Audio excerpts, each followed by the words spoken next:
Good evening, this is Kuro. Got a tier 9 game in my tier 8 Benson. Going over the matchmaking. Threats to my ship are Missouri, Donskoy, Cleveland, maybe Chungmu has radar. Destroyer threats, Chungmu, Lightning, Akazuki, the Mayhans. Uh, Mostly a non-issue for this ship. The map is neighbors, and I spawn basically in the center of the team, but I am the northernmost destroyer. So my initial intention is to come up here to C-Cap, try to spot for the Udaloy, um, contest C-Cap, basically see if I can get this flipped. I see a lot of bad destroyer players though go up here and they get involved with like this big protracted, cap contest where they're just parked right behind an island and it's two DDs just on either side of the island doing nothing. And that's a really bad habit to get into as a destroyer player. You're not providing any vision for your team. You're not dealing any damage yourself. You're just parked there holding a cap. And particularly early on in the game, your efforts are better spent, elsewhere. The real lesson for this game is really knowing when to fall back and when to basically start working angles at the enemy team. And my concern right here, right now, is this Udaloy. I've been trying to talk to him in chat. Hey, let me just spot for you. The issue is the route that he's taking to the cap. It really makes me think that this guy doesn't have an understanding of how he needs to play this ship. This is just a really dangerous angle for him to take, especially with things like an Akazuki that's, it's in the game. It's out there somewhere. Akazuki outspots him, has more DPM. It's not pretty. Here I spot the Mayhan. I basically let the Mayhan get spotted for a little bit before I engaged. He ends up smoking up. Now I am circling into the island, and that's because I did see the Cleveland. I know he's out there. I know there's radar, and the Akazuki's here. I want to see if I can get an angle to help my Udaloy. This is Russian destroyer players. This is bad news. He's rushing this Akazuki. The Akazuki is going to get more efficient with its DPM the closer you get. Udaloy's strength, basically in almost any of the Russian destroyers, your strength, you don't always have the highest or best DPM, but you do have really flat arcs, and you're able to, say at 8 kilometers, 9 kilometers, you can take advantage of this situation and avoid a lot of the damage the Akazuki's trying to pump out. Yes, Udaloy has a repair, but this is playing too aggressive. You're going to lose a ton of HP. Plus, there's a Cleveland back here that I have the sneaking suspicion that he's about to open up on this Udaloy, and it's going to get ugly pretty quick for him. I am reversing out here to try to get shots on this Akazuki, try to help him out. I don't want to go far because I'm inside radar range of the Cleveland.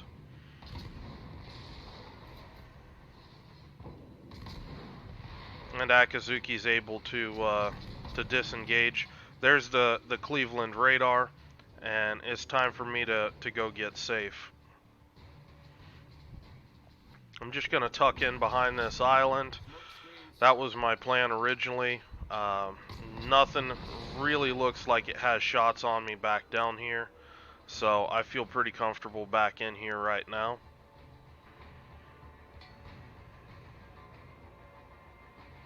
Akazuki steps on the cap. Now this is a critical moment that I make my decision. My Udaloy finally gets put down.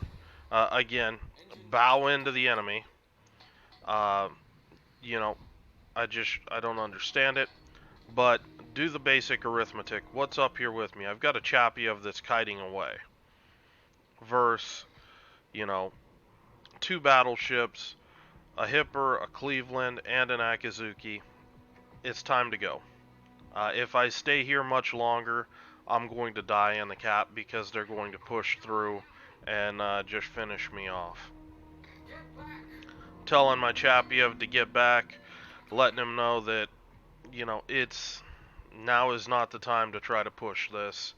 And this is sort of communication that can easily happen with your F keys, and it avoids the situation where your teammate, you know, might think that he's trying to push up there to support you, and your intention is to bail out.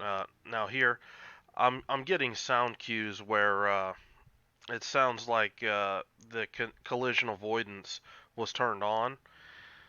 It's turned off, and so sorry about that, but I was just checking that in the game. I wanted to make sure that I wasn't going to have any fun issues while I'm scraping islands, trying to avoid fire or something like that, and um,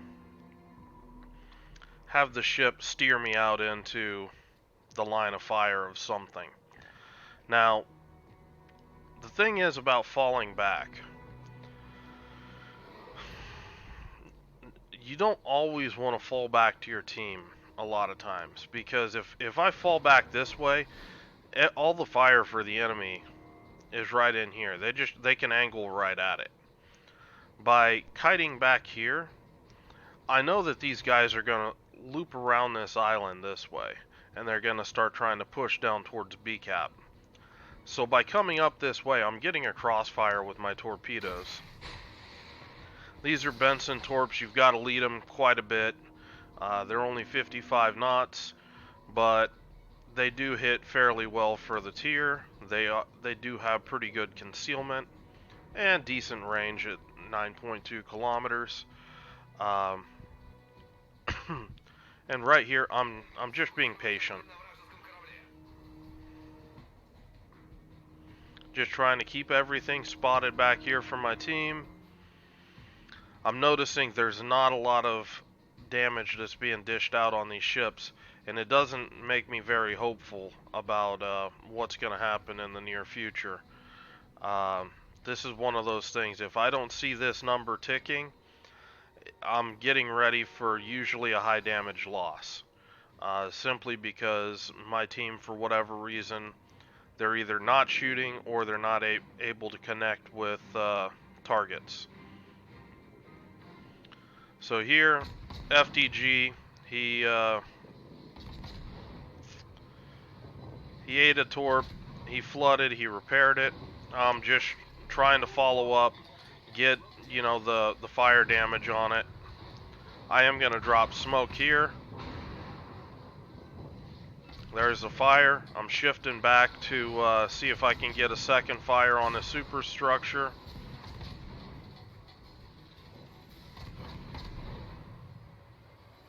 Engine boost activated.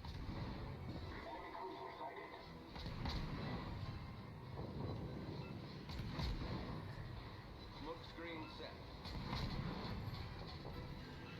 Now I'm a little slow here. If he had hydro up right now, I could be in trouble. So this is a misplay by me. Don't wait until a battleship or a German battleship is right on top of you. Go. When it's time to go, you go. So really, I should have started bailing out probably once he got within about 7 kilometers. Really just start getting ready to kite out. Now, this build, one thing you should note, my guns have a 10.5 kilometer max gun range. I'm running the stock gunfire control system, and the reason why I do that is reasons like this, where I can use my smoke screen to block line of sight to enemies, and I can create more situations where I can blind fire like that and stay closer into targets that I want to shoot. It also helps with you know, for example, I believe right in here where I start actually shooting at this guy in the open, it leaves me less distance that I need to move to break contact, and that's helpful. I believe the FDG just repaired the double fire. I'm waiting a little bit, and I'm just going to start opening up again. Now, this is also a slight misplay. You're going to see me correct it. Take a look at my angle. If I stay in this angle, I'm giving broadside to these ships. I'm giving, you know, a pretty decent angle for these guys here to shoot at me. Now watch when I rotate my ship. I can see people are interested. 3, jump back up to 3, 4 people aiming at me. Okay. Just gonna turn my angle here. Now look. Okay, I've got a better angle.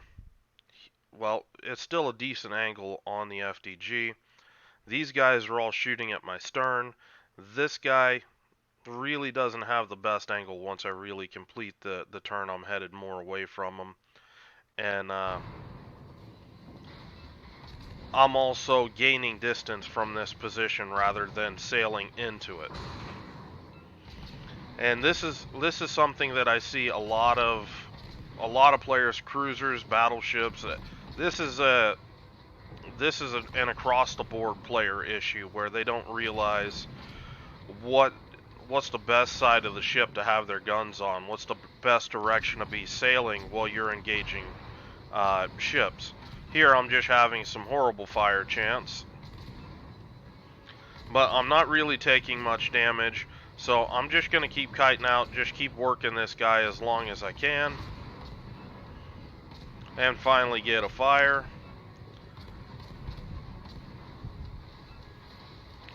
And then as soon as he ducks behind the island, I end up dropping off, thanks most likely to this 10.5 kilometer concealment range. Wait till all the gunfire is done, then pop my repair. Honestly, you could sit there and just let your engine or rudder just repair itself naturally. I'm just in the habit of repair it when I'm safe, get it back online as quick as possible. Particularly my engine. I want to always try to be as quick as I can getting around the map. I've got an issue here at B cap. It's being flipped, and my team, I kind of know at this point this is probably going to be a big loss, simply because the map position, we're completely boxed out. I mean, my team basically owns this amount of real estate, and you've lost more than 3/4 of the map. Here I'm just making a spotting play on the Akazuki, see if my team can pick him up. Launch some torps at the Sinop. Nobody can really hit the Akazuki, and points are ticking. I'm just going to start working on this guy myself. I do have smoke available. Smoked up. Now, if you noticed when I smoked, I actually had stopped, and as soon as I got undetected, I start accelerating. And the issue is, on the minimap, last known position, if you look at my reticle, you can see a circle on the minimap. And if you've ever wondered how guys can hit you in the smoke, they're basically putting their reticle on your last known location and shooting into that, or slightly leading it in front of or behind it, whichever direction they think that you've gone. And that's why it's critical that when you smoke up like this, you don't just sit still. You need to make a good move to get out of the line of fire. Predictive torps on the Sinop worked out. We're able to clear him out, but unfortunately they were able to cap B.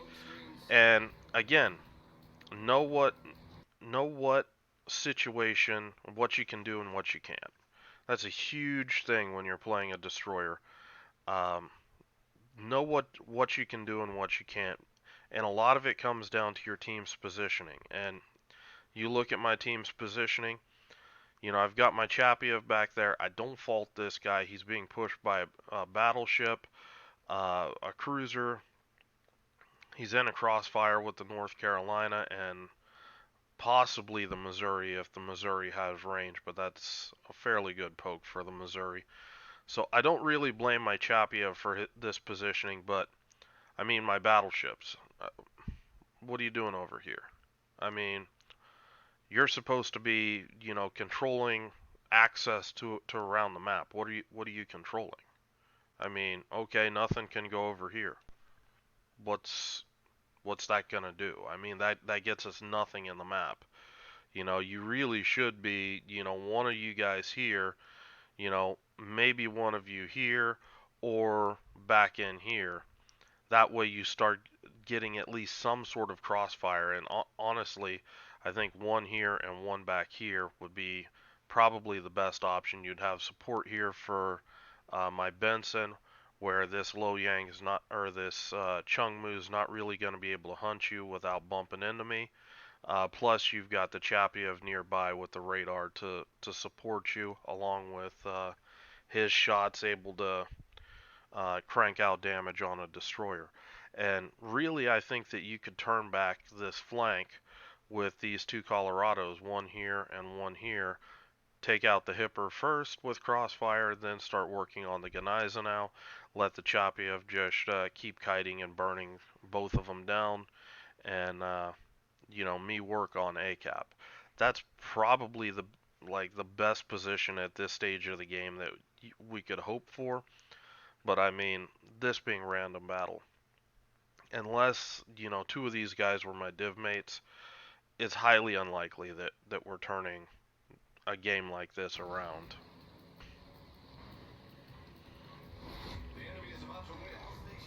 So I'm just gonna try to keep spotting things.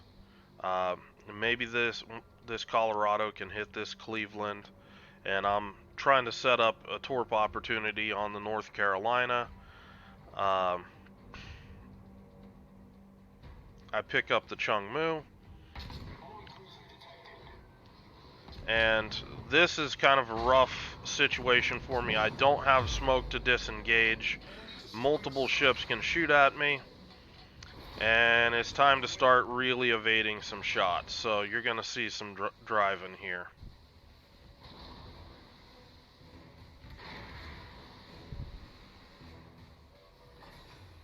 Sorry if I look like a ferret on meth, but as far as my camera looking around, but that's just how I try to watch all the shots coming into me at any given moment.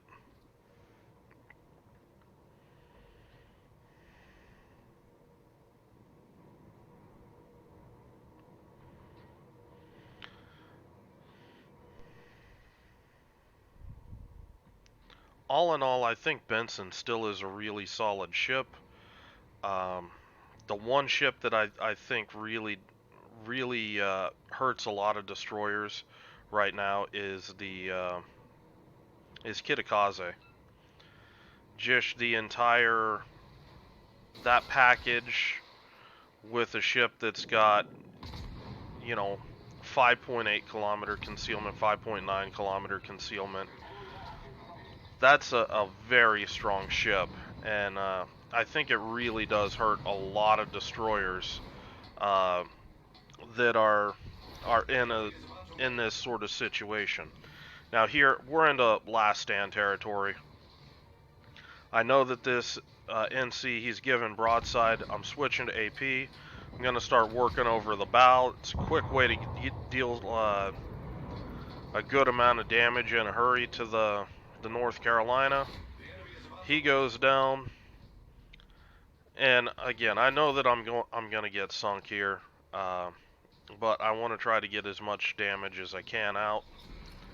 I'm radared either by the Missouri or the Cleveland right now, trying to set up torps. I'm keeping AP loaded in case anything gives me a broadside. If the Cleveland comes around, I might be able to Citadel him at under 5 kilometers. and I'm playing with my guns and torps. I'm trying to get this guy to believe that I torped, so he'll go on ahead and dodge and then actually commit. And he actually runs into the wreck of the North Carolina. This is telling me that the Chapiev is with, or the Cleveland's within 3 kilometers. He's running target acquisition. Just took a peek and launched some torps. Cleveland pokes. I potato the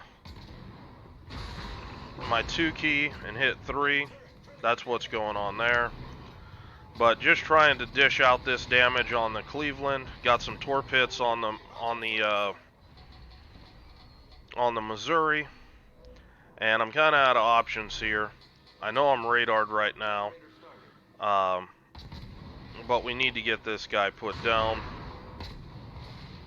He's giving broadside to my battleships to try to kill me.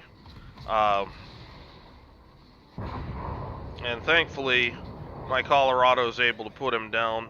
But now I'm radared by the Missouri, and I'm the last dog to die. So, kind of situation, just trying to do the best I could do. Really, this game just didn't have a lot of support to really stem back the tide. All I could really do was just delay and just, try to take advantage of situations. But this is kind of textbook U.S. destroyer play. Uh, a lot of harassing with your guns. Your torps are in the fight. Um, you're trying to contest a capture. You're trying to, you know, trying to do your best for your team. The only aspect of the U.S. destroyer play that's not really in here is smoking up your allies and spotting and trying to win the vision control. And that's just because nobody was really in a position where I could do anything like that. Um, so I thought this was a fairly good game that showed you a lot of aspects with U.S. destroyer play, as far as things like torpedo usage, some of the build options I use, as far as my preference to have a smaller uh, maximum gun range so I can disengage quicker, or try to make more stealth fire plays around islands and smoke screens, stuff like that. I've got a lot of videos up going over U.S. destroyers like this at this point, but only I think one other recent video with Benson. Um, AP usage. Uh, Unfortunately, didn't get any citadels on that Cleveland, but that's what it is. I mean, I almost killed him with the AP. Uh, Honestly, I think if I would have been a little more patient and didn't go for the island as quick, I probably could have. And that's also a misplay, but he could have also hit me and killed me quicker too. So there's a bit of a trade-off there. Um, so U.S. destroyers, I still think that Benson's in a pretty good spot. I still think Kitakaze breaks a lot of ships, and really should be looking at a 6.1 kilometer concealment, maybe 6.2. I think that ship sitting there somewhere around there would be fairly solid. Uh, and yeah, let me know what you guys think. Where you think Benson is. Oh, one other thing, just to touch on it, guys that weren't aware, many moons ago they buffed the B-hole rudder to match the C-hole rudder shift. If you've been a Benson player for a while, um, it previously used to have I believe, a roughly almost 4-second rudder shift on the B hole, because you had 5 guns on the hull for whatever reason, and you had a really quick sub 3-second rudder shift on the C hole. And the idea at the time was, uh, you had a couple different options. You could run your 5 guns, but be a little bit clunkier, and but have more DPM, or you could run C-hole and be able to dance a little better and um, be able to avoid more damage than you would be able to in a B hole. So there was a little bit of play style differences. I honestly preferred the C hole back in the day, but now that they've taken that out of the equation, unless you're running an AA build, which I would not. With the sneaky as destroyers are these days, you don't need it. Just run engine boost and be able to get around the map and help your team spot and stuff like that. I think will win you a lot more games and get you higher performing uh, damages and higher performance than being able to carry defensive fire um, ever will. Really, the CV equation is solved through positioning for destroyers um, rather than your own raw AA DPS. If you've got questions about that, I've got a ton of AA videos. Also, just leave a comment and I'll expand on it if you're not familiar with my videos. Um, but let me know if you've got any questions or comments, and I will talk to you guys later. Hope you guys have a good night.